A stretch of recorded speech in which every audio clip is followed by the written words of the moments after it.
Magandang umaga sa ating lahat. Narito ang update ukol sa minomonitor natin na sama ng panahon na si Severe Tropical Storm Nika.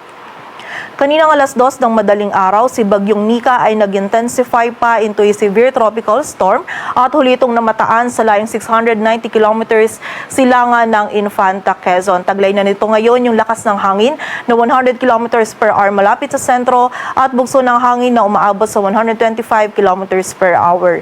Ito ay kumikilos pa west-northwestward sa bilis na 30 kilometers per hour at sa kasalukuyan po or ngayong araw ay meron na tayong mararanasan ng mga pag-ulan dito sa area ng Bicol Region, maging sa bahagi din po ng Quezon at ng Eastern Visayas, lalong-lalo na dito sa area ng Northern Samar, dulot po ni Bagyong Nika. And also makakaranas na din po tayo ng bugso ng mga malalakas na hangin dito din sa ilang areas ng Bicol Region. So pag-iingat po para sa ating mga kababayan dyan. Samantala, yung bagyo naman na minomonitor natin sa labas ng PAR na si dating Bagyong Marce, ay huling namataan sa layong 770 kilometers west ng Lawag City, Ilocos Norte. At wala na po itong direct effect sa anumang bahagi ng ating bansa. Samantala, yung isa pa namang low pressure area na minomonitor natin sa labas ng ating area of responsibility ay huling namataan sa layong 2,365 kilometers silangan ng northeastern Mindanao. Mataas po yung tsansa nito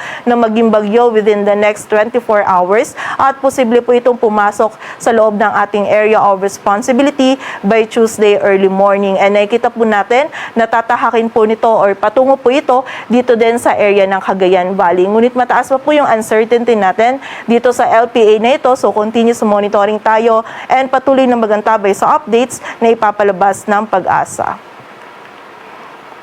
At para nga po dito sa latest forecast track analysis ni Bagyong Nika, generally si Bagyong Nika ay kikilos west-northwestward throughout po yan ng ating forecast period. At ngayong araw ay patuloy nga po ito mag-intensify pa into a typhoon category and magla-landfall po ito bukas naman ng hapon o gabi dito sa Isabela or Aurora area. And then by tomorrow afternoon po or bukas ng hapon onwards, tatahakin na po nito ang area or kalupaan ng Northern Central Luzon area hanggang Tuesday po yan ng early morning. At muli po, sa kasalukuyan niya is nag-undergo ng rapid intensification itong si Bagyong Nika at ngayong araw ay posible po itong mag-intensify pa into a typhoon category. Ay nakikita po natin na maaari nitong ma-reach yung peak intensity nito bago po ito mag-landfall dito sa may Isabela or sa may Aurora area. And habang nga pong tinatahak nito yung kalupaan ng Northern Central Luzon area, is nakikita po natin na bahagya itong hihina or magwi-weaken ito into a severe tropical storm. Ngunit bagamat po hihina ito into a severe tropical storm is meron pa rin po itong malalakas na hangin and also na mga malalakas na pagulan na idudulot po dito sa malaking bahagi ng Luzon habang tinatahak po nito itong landmass ng Luzon by Monday po yan hanggang Tuesday early morning. And muli po, hindi lang bibigyan din lang po natin na hindi lang po yung landfall point natin or yung area kung saan magla-landfall yung maaapektuhan po ni Bagyong Nika. So ina-expect po natin dahil nga yung si Bagyong Nika ay malaki po yung cloudiness po na dulot na dala ng bagyo, is ina-expect po natin ngayong araw pa lang meron tayong mararanasan na bugso ng mga malalakas na hangin and also ng mga pag-ulan dito sa may silangan ng Southern Luzon and also dito din po sa area ng Eastern Visayas. And habang papalapit nga po si Bagyong Nika, by tomorrow po ng Lunes hanggang kung saan ito naman po ay magla-landfall dito sa Isabela or Aurora area and then tatahakin ito or tatawid ito dito sa landmass and lalabas po ito ng landmass naman by Tuesday early morning and expect po natin ito pong Monday hanggang bukas po ng early morning,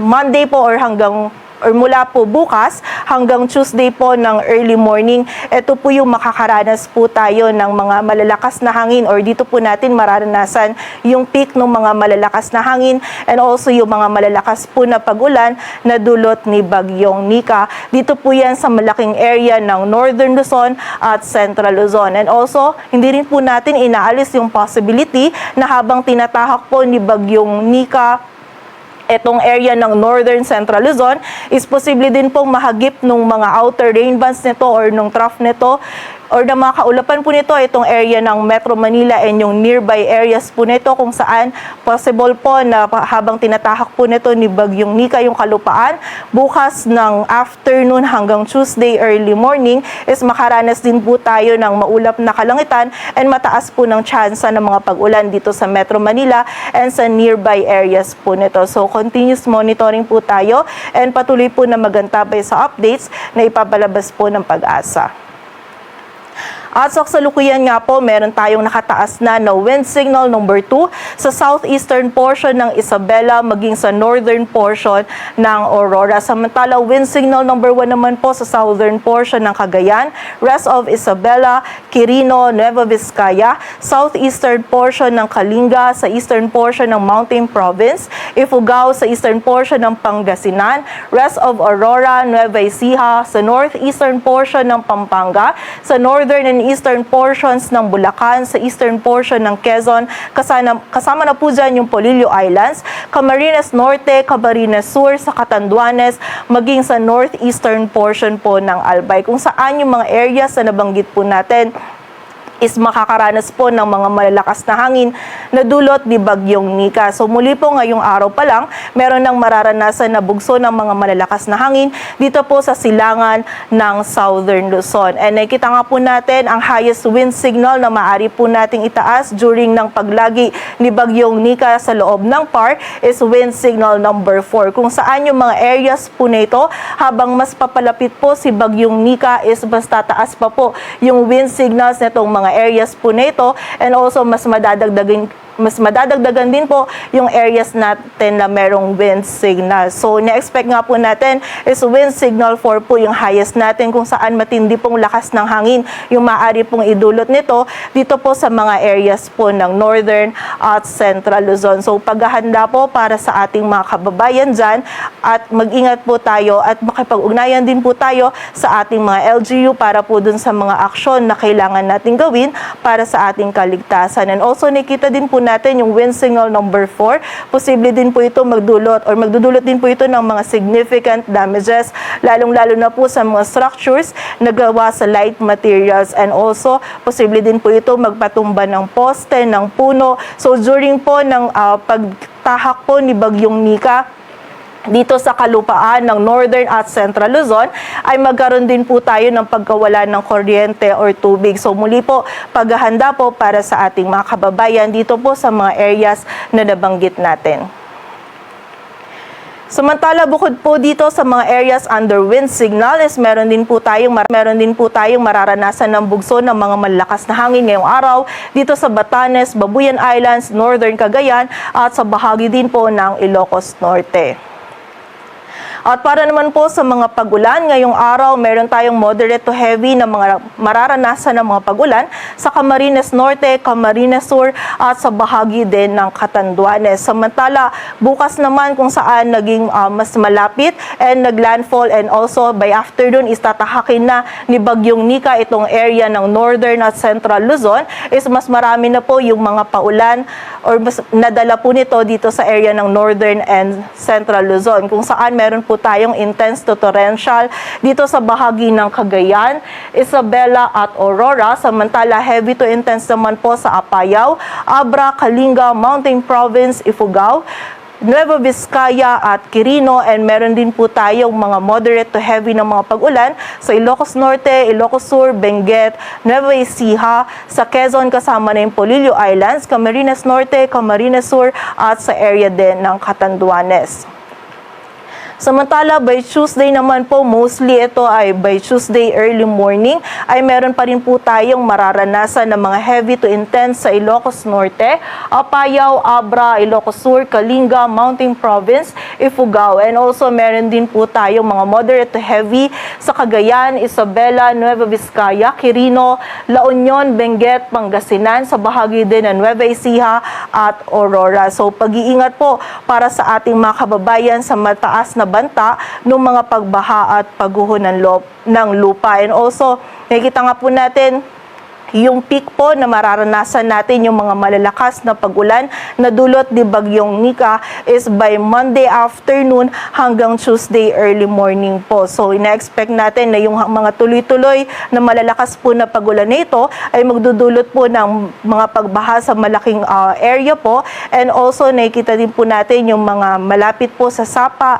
ilog or sa mga paanan ng bundok is prone din po sa mga flash floods. And mapapansin natin yung mga areas natin na makakaranas din ng mga pag-ulan dulot ni Bagyong Nika. Ito din po yung mga areas na nakaranas ng mga nakaraang bagyo ng mga pag-ulan. So mostly po hindi pa ganun nakaka-recover yung mga areas nito at posibleng saturated pa po yung lupa nila. So pag-iingat pa rin po sa banta ng mga pagguho ng lupa. And also makipag-ugnayan po tayo dun sa ating mga LGU para mas ma-assess po natin yung ating mga lugar at magkaroon po tayo ng aksyon para po sa ating mga kaligtasan. Samantala, meron din po tayong minimal to moderate risk ng storm surge in the next 48 hours dito naman po sa Ilocos Norte, Ilocos Sur, La Union, Pangasinan, Cagayan, kasama na po dyan yung Babuyan Islands, maging sa bahagi din ng Isabela, Zambales, Aurora, Quezon, kasama na yung Polillo Islands, Camarines Norte, Camarines Sur, Albay at Catanduanes, kung saan pag-iingat po, paghahanda at maging alerto po para sa mga kababayan natin dyan sa areas na nabanggit po natin na yan. And muli po, makipag-ugnayan din po tayo sa ating mga LGU para po sa ating mga posibleng paglikas. At sa kasalukuyan po, wala tayong nakataas pa na gale warning. Ngunit possible po this afternoon, mamayang hapon po or early noon is magtaas na po tayo ng gale warning sa silangang dagat baybayin po ng Southern Luzon. Kung saan kapag nagtaas na po tayo ng gale warning is magiging mapanganib na po yung pagpalaot para sa ating mga kababayan nating mga isda, pati na rin yung may mga maliliit na sasakyang pandagat. And sa kasalukuyan naman po is maalon na po yung karagatan na ating mararanasan sa eastern seaboards ng Isabela, northern Aurora, northern seaboard ng Camarines Norte, sa seaboards ng northern and eastern seaboards ng Polillo Islands, sa northern seaboard ng Camarines Sur, and also sa northern seaboard ng Catanduanes. Talalabing bahagi pa ng Aurora sa eastern seaboards ng Babuyan Islands, mainland Cagayan at sa northern Quezon at maging sa bahagi din po ng Catanduanes. Patuloy po tayong magantabay sa updates na ipapalabas po ng Pag-asa at